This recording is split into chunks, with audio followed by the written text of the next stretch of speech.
Hello guys, welcome back again. तो north central railway की तरफ से नोटिफिकेशन निकल के आ चुका है।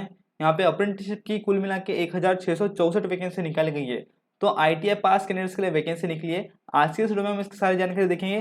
चलिए शुरू करते हैं इस वीडियो को। तो नोटिफिकेशन आपको टेलीग्राम चैनल पर मिल जाएगा। यहाँ पे आपको ऑनलाइन अप्लीकेशन की स्टार्टिंग डेट बता रखी है, वो है 2 नवंबर 2021 और लास्ट डेट है 1 दिसंबर 2021। तो 1 दिसंबर लास्ट डेट है और 2 नवंबर से एप्लीकेशन फिलअप करना स्टार्ट होंगे।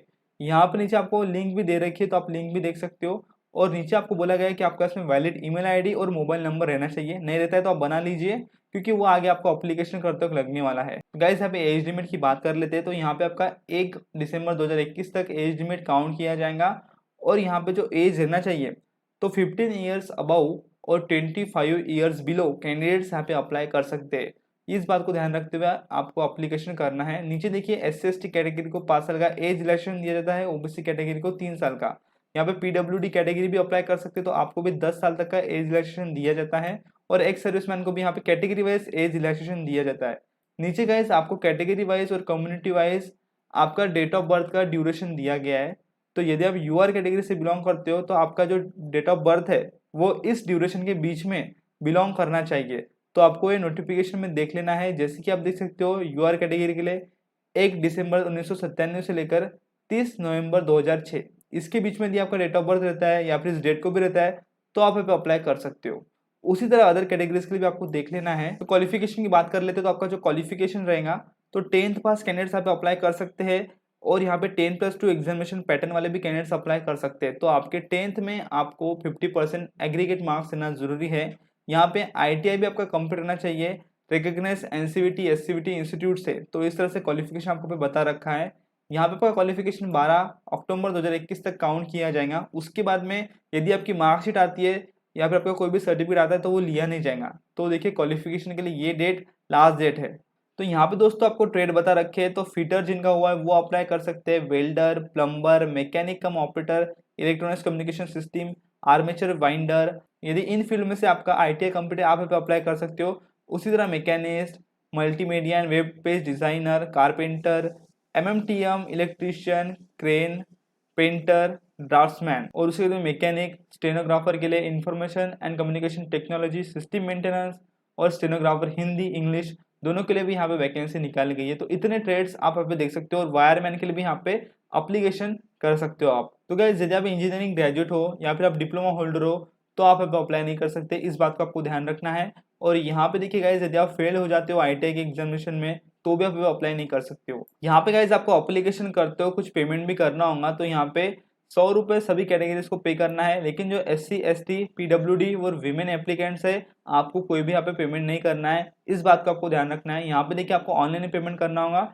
ये एप्लीकेशन की लिंक है, यहाँ पे जाके आप पेमेंट कर सकते हो। गाइस, यहाँ पे बात कर लेते हैं सिलेक्शन प्रोसेस की। तो यहाँ पे देखिए, आपका सिलेक्शन आपके 10th के मार्क्स पर से होने वाला है।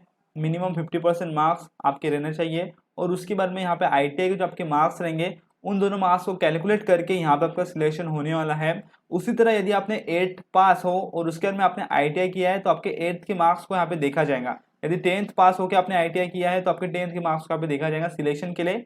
और इसी के बाद में यहाँ पे आपका सिलेक्शन आपके मार्क्स पर से होने वाला है। एग्जामिनेशन या फिर आपका वाइवा यहाँ पे होगा नहीं। और गाइज आपको यहाँ पे बता दूं, जब आपका सिलेक्शन हो जाएगा, उसके बाद में आपका डॉक्यूमेंट वेरिफिकेशन यहाँ पे होने वाला है।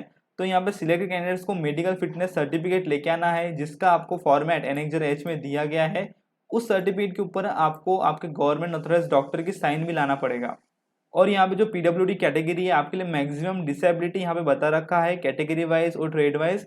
तो आप नोटिफिकेशन में एक बार जरूर से देख लीजिएगा, आपके कैटेगरी वाइज और ट्रेड वाइज आपको यहाँ पे दे रखा है। और गाइज, आपको डिसेबिलिटी सर्टिफिकेट भी एनेक्जर E और F में मिल जाएगा। वहां से आप क्या कर सकते हो, उस सर्टिफिकेट्स को फिलअप कर सकते हो। अब बात करते हैं ट्रेनिंग पीरियड की। तो यहाँ पे ट्रेनिंग पीरियड आपका 1 साल का रहने वाला है। और यहाँ पे उसी के दौरान आपको कुछ स्टाइपेंड भी दिया जाता है, वो यहाँ पे आपको बताया नहीं है। और एप्लीकेशन आप इस वेबसाइट पे जाके कर सकते हो, जिसकी लिंक मैं आपको डिस्क्रिप्शन में भी दे दूंगा। यहाँ पे गाइस देखिए, आपको डॉक्यूमेंट्स बता रखे, तो उनकी बात कर लेते हैं जो आपको अपलोड करना है ऑनलाइन। तो देखिए, आपका पे 10th की मार्कशीट और आपके आईटीआई की मार्कशीट आपको पे अपलोड करना पड़ेगा। और गाइस यहाँ पे देखिए, जो SC/ST OBC कैंडिडेट्स है, आपके लिए annexure B, C and D में कास्ट सर्टिफिकेट का फॉर्मेट दिया गया है, तो वो आपको फिलअप करना पड़ेगा और अपलोड करना है। और EWS सर्टिफिकेट भी दिया गया है एनेक्जर G में EWS कैटेगरी के लिए, तो वो भी आपके लिए यहाँ पे जरूरी है। नोटिफिकेशन आप एक बार देख सकते हो। यहाँ पे डिसेबिलिटी सर्टिफिकेट ENF एनेक्जर में दिया गया है। ये आपको सभी डॉक्यूमेंट्स अपलोड करना है गाइज। यहाँ पे आप देख सकते हो, ध्यान से आप देखते रहिए। तो यहाँ पे जो आपका फोटो अपलोड करोगे उसका 20 से 70 KB के बीच में साइज रहना चाहिए, और जो सिग्नेचर रहेंगे उसका जो साइज है वो रहना चाहिए 20 से 30 KB के बीच में। और यहाँ पे गाइज आपके जो डॉक्यूमेंट्स रहना चाहिए वो इंग्लिश या फिर हिंदी लैंग्वेज में रहना चाहिए। उसके अलावा आप अभी ट्रांसलेशन भी कर सकते हो। तो यहाँ पे जितने भी डॉक्यूमेंट्स आपने अपलोड किए थे वो सारे डॉक्यूमेंट्स आपको डॉक्यूमेंट वेरिफिकेशन वक्त ओरिजिनल लेके आना पड़ेगा, इस बात को ध्यान रखिए। और इनकम एसेस सर्टिफिकेट भी लेके आना है EWS कैटेगरी को, जो कि एनेक्जर जी में दिया गया है। तो फाइनली गाइज आप नोटिफिकेशन में यहाँ पे स्लॉट्स देख सकते हो। यहाँ पे आपको total Prayagraj division mechanical department 364 slots है, इलेक्ट्रिकल डिपार्टमेंट में 339 स्लॉट्स है, और यहाँ पे झांसी डिवीजन में आप देख सकते हो 480 स्लॉट्स यहाँ पे निकाले गए इन ट्रेड्स के लिए। उसी के उन्होंने वर्कशॉप झांसी के लिए 185 स्लॉट्स यहाँ पे निकाले गए हैं।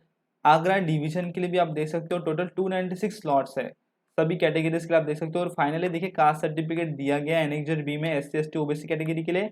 और यहाँ पे देखिए, और उसी में OBC सर्टिफिकेट फॉर्मेट भी दे रखा है, तो वो भी आपको देख लेना है। यहाँ पे आपको नोटिफिकेशन में डिक्लेरेशन भी दे रखा है OBC कैटेगरी को, वो आपको फिलअप करना पड़ेगा। तो गाइस यहाँ पे देखिए एनेक्जर ई में मेडिकल फिटनेस सर्टिफिकेट दिया गया है फॉर डिसेबिलिटी कैंडिडेट्स के लिए।